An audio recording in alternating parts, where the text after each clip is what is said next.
سلطان صلاح الدین ایوبی تاریخ اسلام کے وہ جرنیل ہے جن عیسائیوں کو انہوں نے قتل کیا، ان کے برادریوں نے اپنی کتابوں میں ان کی سخاوت، ان کی کرم نوازی، ان کی دریا دلی کا تذکرہ کیا ہے۔ یہ الگ بات ہے کہیں کہیں ڈنڈی مارا ہے، مگر میدان جہاد میں قتل کیا، کوئی دھوکہ نہیں، کوئی فریب نہیں، بلکہ وہ بھی وقت آیا کہ جب کنگ رچرڈ بیمار ہوا نا، کنگ رچرڈ بہت بڑے ان کے شہنشاہ انگریزوں کے، جب بیمار ہوا تو سلطان صلاح الدین ایوبی رحمت اللہ علیہ حالت جنگ میں ہوتے ہوئے بھی اپنا طبیب خاص، اپنا خاص ڈاکٹر کو بھیجا کہ کنگ رچرڈ کا علاج کیا جائے، جب وہ ٹھیک ہو جائیں گے تو میں ان سے میدان جہاد میں نبردار ہوں گا۔ ایک دفعہ ایسا بھی ہوا کہ بھائی سلطان ایوبی رحمت اللہ علیہ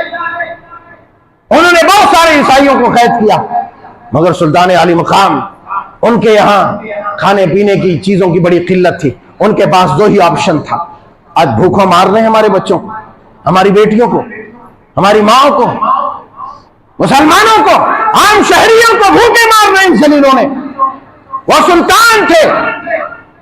کہ جب ان صلیبیوں کو قید کیا تو ان کے پاس دو ہی آپشن تھے، یا تو ان کو بھوکے مار دیتے یا تو پھر ان کو رہا کر دیتے، لیکن اعلی ظرفی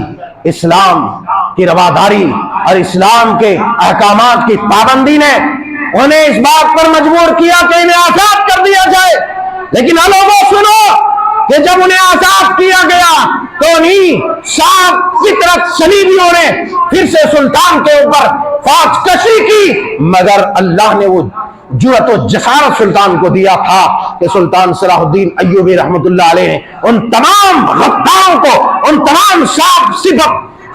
فطرت صلیبیوں کو میدان جنگ میں تہہ تہہ کر دیا، ان کو کاٹ کر رکھ دیا۔ اللہ اکبر۔ مگر بہرحال قصہ مختصر، 1099 عیسوی کی وہ رات، معلوم ہے جب وہ بیت المقدس فتح ہوا، فتح کرنے کے بعد تمام عیسائی اس سے لرز رہے تھے کہ اب ہمارے ساتھ کیا ہوگا، ہماری بیٹیوں کی آبروریزی ہوگی، ہماری بیٹیوں کی عزت کے پر خدشے اڑیں گے، ہمارے بچوں کو ذبح کریں گے، جس طریقے سے آج سے 87 سال پہلے ہمارے لیڈروں نے، ہمارے فوجوں نے کیا تھا۔ مگر اسلام کی وہ تعلیم تھی کہ جس طریقے سے سیدنا امیر المومنین خلیفۃ المسلمین عمر فاروق رضی اللہ تعالیٰ عنہ نے بڑے امن و آشتی کے ساتھ ان تمام کا معاہدہ قبول کیا اور چھوڑ دیا، انہیں اپنی مرضی پر جینے پر چھوڑ دیا، اور پھر وہی تقریباً 600-700 سال بعد جب سلطان صلاح الدین ایوبی رحمت اللہ علیہ نے فتح کیا تو وہی وہ خوشنما منظر تھا، وہ خوبصورت منظر تھا کہ جب انہوں نے فتح کیا تو یہ عیسائی لوگ ڈر رہے تھے، ہمارے ڈر کے سہمے ہوئے تھے کہ اب کیا ہوگا، مگر ان کی اعلیٰ ظرفی یہ تھی کہ ان تمام کو مختصر فدیے کے عوض، مختصر فدیے کے عوض چھوڑ دیا۔ اور پھر ان میں سے بہت سارے لوگ جن کے پاس کچھ بھی نہیں تھا، خود سلطان صلاح الدین ایوبی رحمت اللہ علیہ نے اپنی جیب سے فدیہ ادا کر کے انہیں چھوڑ دیا۔ ان کے بھائی ملک عادل نے بھی اپنے بھائی سے کہا کہ مجھے اتنے غلام چاہیے، کہا کہ ٹھیک ہے لے لو۔ بعد میں لے کر کے گئے اور ان تمام کو تمام آزاد کر دیا۔ پھر آیا تو کہا کہ میرے بھائی تم سے مجھے یہی توقع، یہی امید تھی، ورنہ میں تمہیں کبھی بھی غلام نہیں دیتا تھا غلام بنانے کے لیے۔ اللہ اکبر۔ تو یہ خوبصورت اور خوشنما رات